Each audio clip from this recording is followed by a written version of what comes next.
Welcome to another video. I'm ahead of the curve, and in this book review I will be talking about Hermann Hesse's Steppenwolf, which was written in 1927.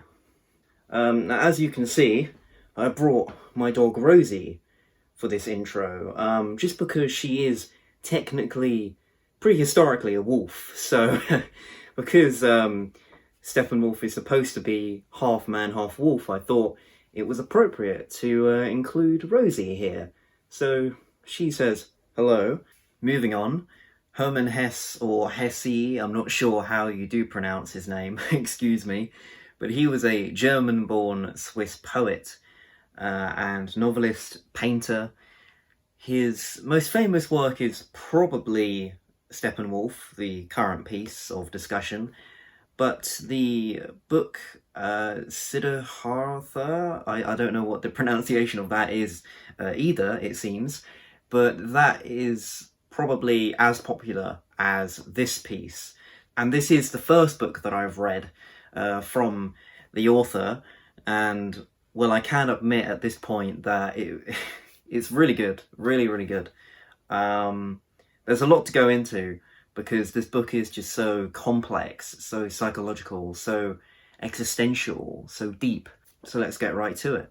Steppenwolf has been around for less than 100 years now, because it was published in 1927, as I said. And I think the reason why it keeps its audience intact, why it's developed such a cult following, is not only because the author himself is a brilliant writer, but it's also because this book in particular appeals to the human condition, the limits of what it means to be human, the deliriousness that we can go through when we're losing our identity, or at least when we are puzzled over what we want to be or what we could be.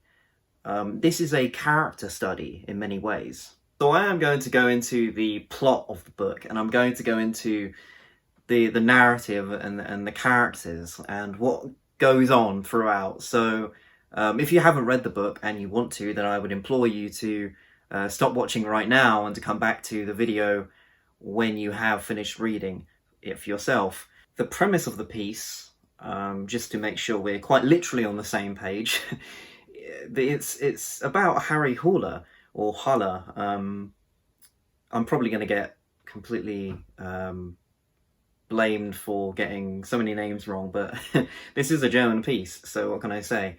German is a language that is notoriously difficult to pronounce and to understand. But anyway, this character is a very well-educated man.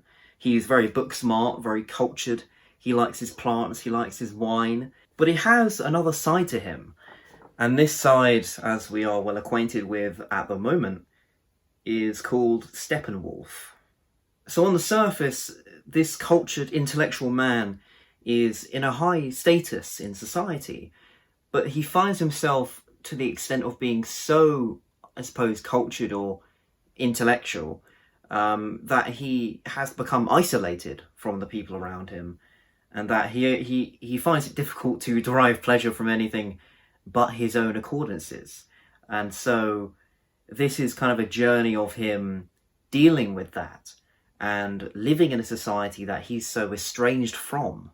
Hesse was documented in saying that Steppenwolf was actually partly autobiographical, and to be honest, I think a lot of great pieces of fiction are in some way autobiographical, because at the end of the day, what you put in a book is merely what you know and what you've experienced to some degree.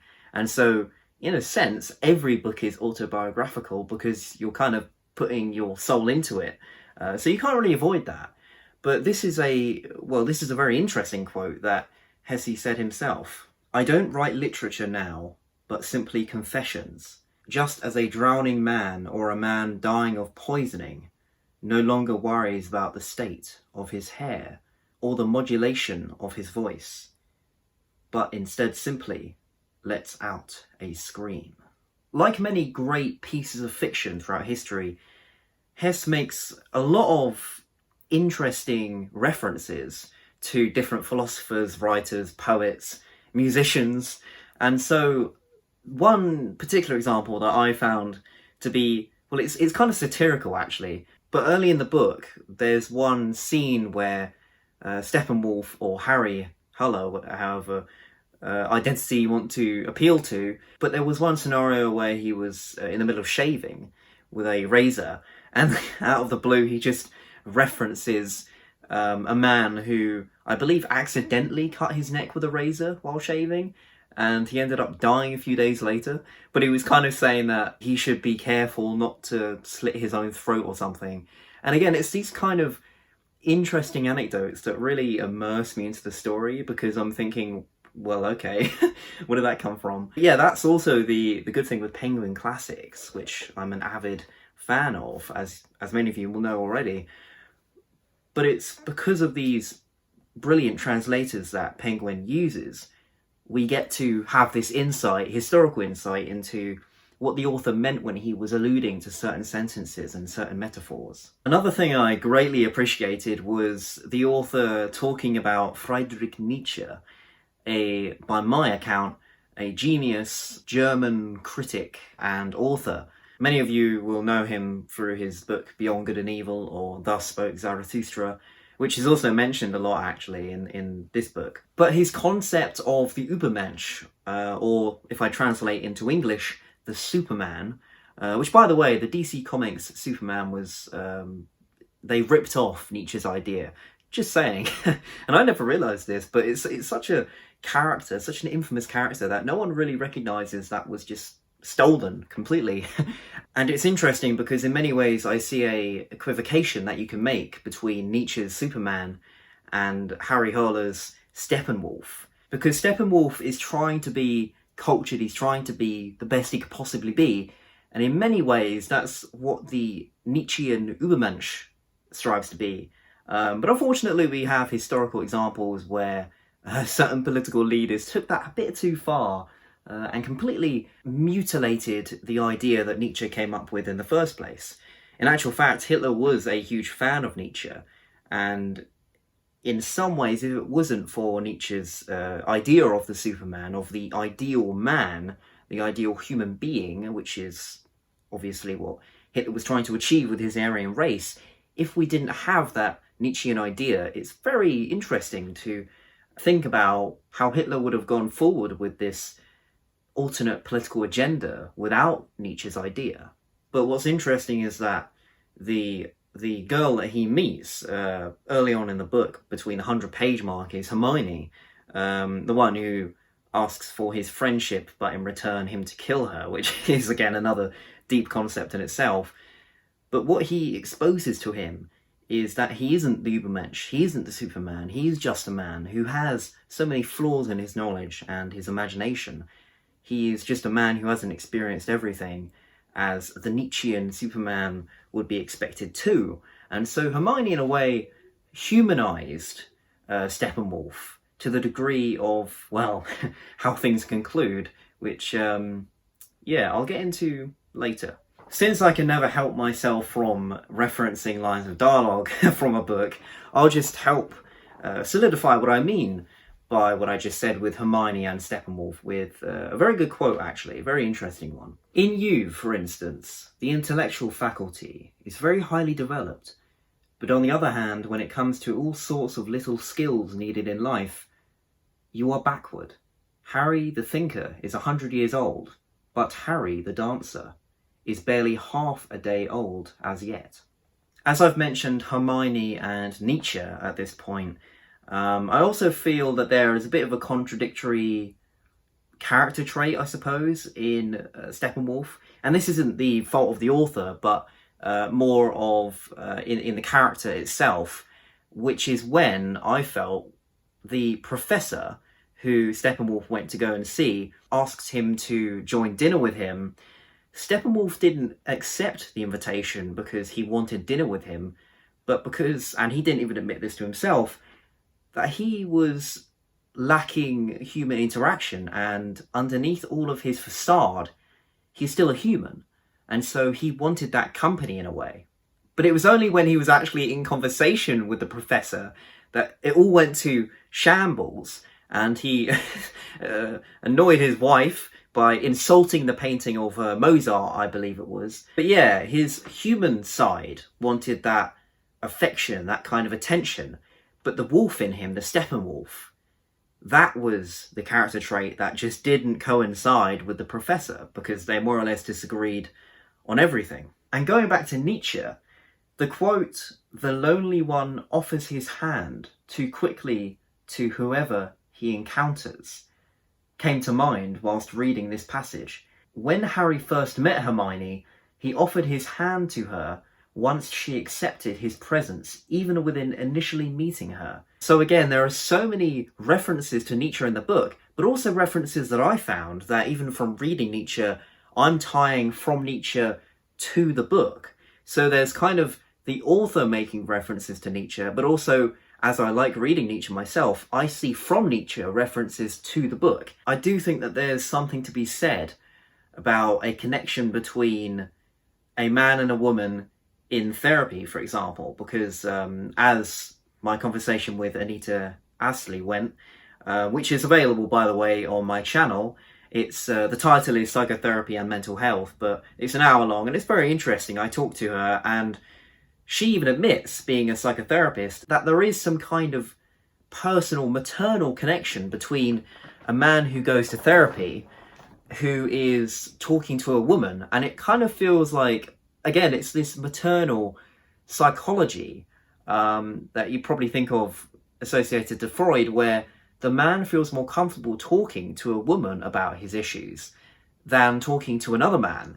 And anyone who's versed on evolutionary theory will soon come to realize that this is merely a reaction to the past.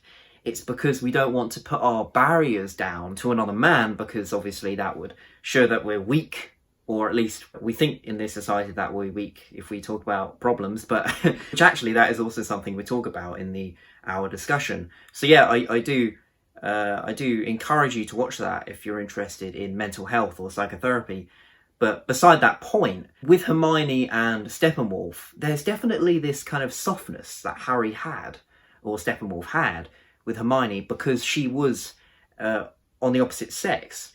And so I found that little nugget of psychology to be quite interesting. This book, in many ways, also has an unconventional means of narrative. It starts off with an outsider third-person view of Steppenwolf, because he first moves into the manor and he is witnessed by the manor owners, I believe, and they are kind of commenting on his rugged appearance, you know, his facial structure and his clothes, etc., etc.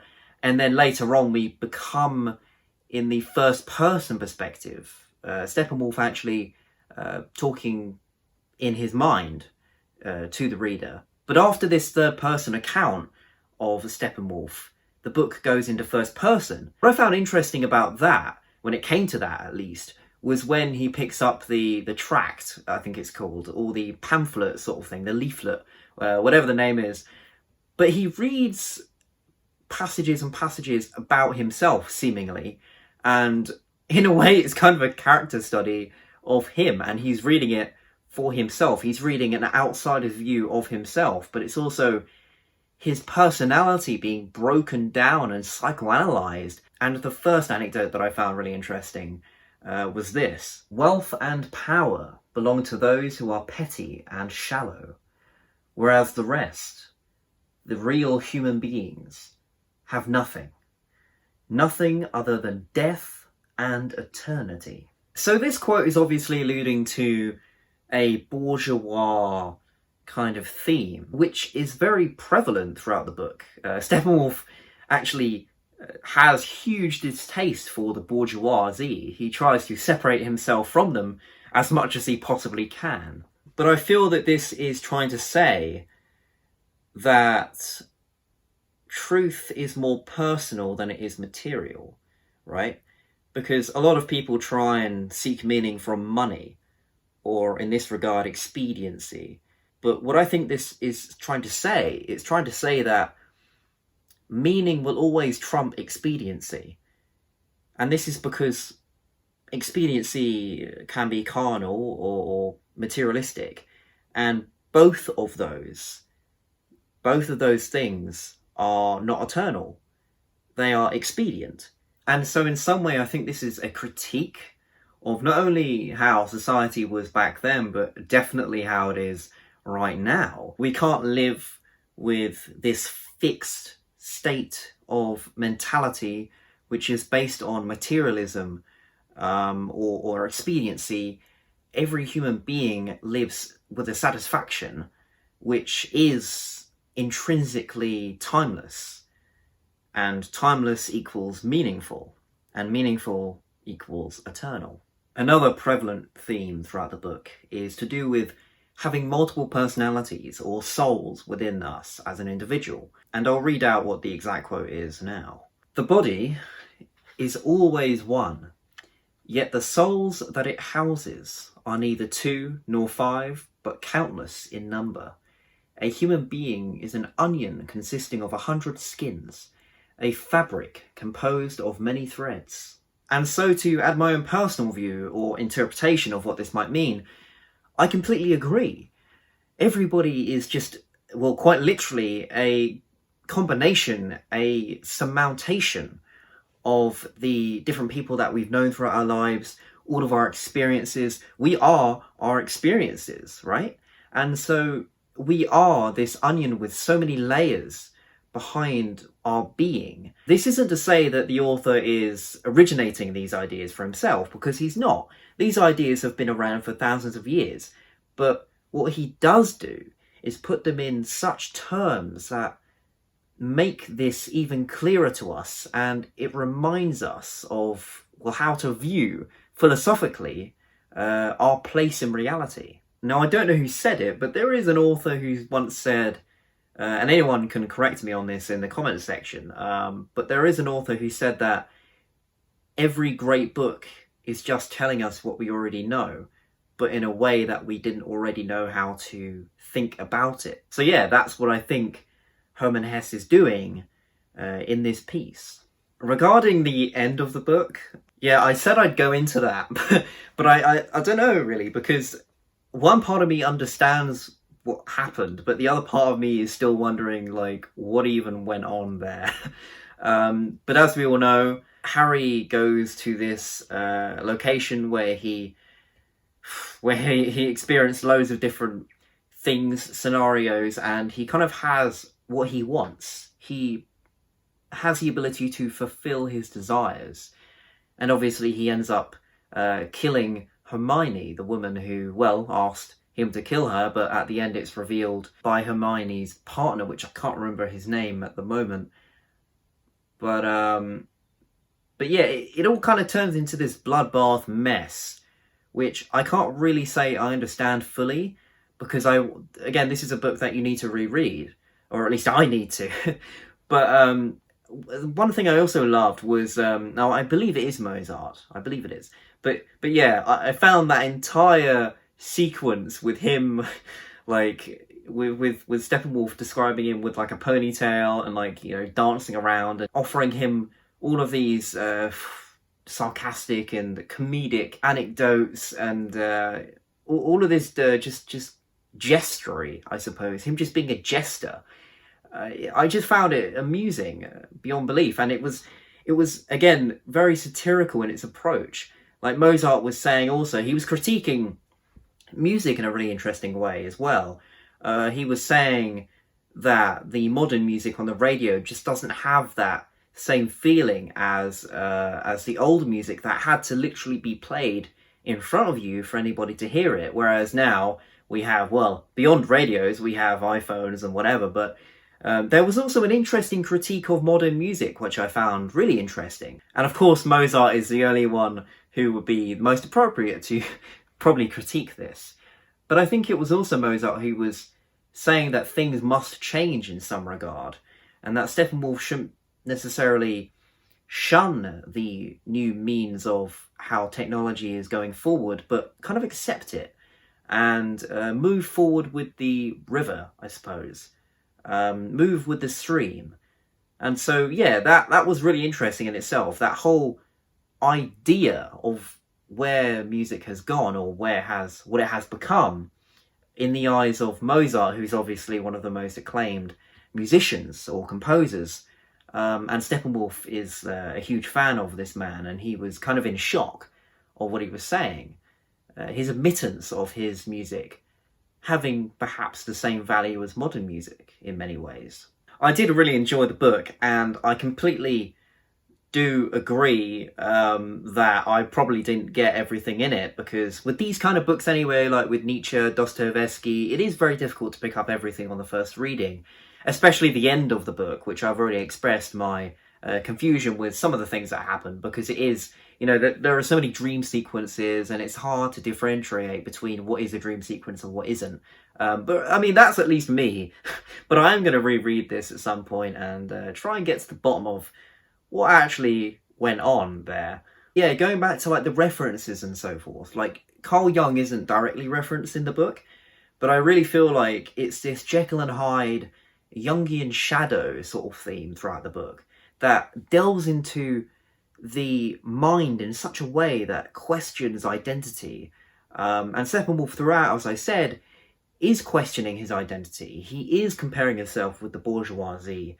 He is trying to find himself through this new girl, Hermione, who pretty much psychoanalyzes him to the extent of him just becoming dismantled from being this Ubermensch that he thinks he is, into just literally being the average man.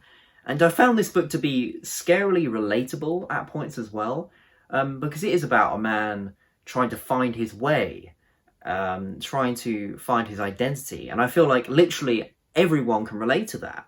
So whilst the book is heavily existential, nihilistic at times, it still miraculously manages to appeal to generations beyond its reach. As always, thank you so much for watching. If you have any additions or subtractions to whatever I've said, then please do feel free to comment them below. Also be sure to subscribe if you haven't already, and if you want to see more existential book reviews or just thought-provoking books in general. I normally review any book that at least is philosophical or thought-provoking or existential. So yeah, fiction and non-fiction. So feel free to leave a like as well if you enjoyed this video, and to subscribe if you haven't already, as I said. And my social media links are below in the description as well. My Instagram, my Goodreads, and my Patreon if you want to receive benefits from me every month. Thank you once again for watching, and I'll hopefully see you in the next video. Arrivederci.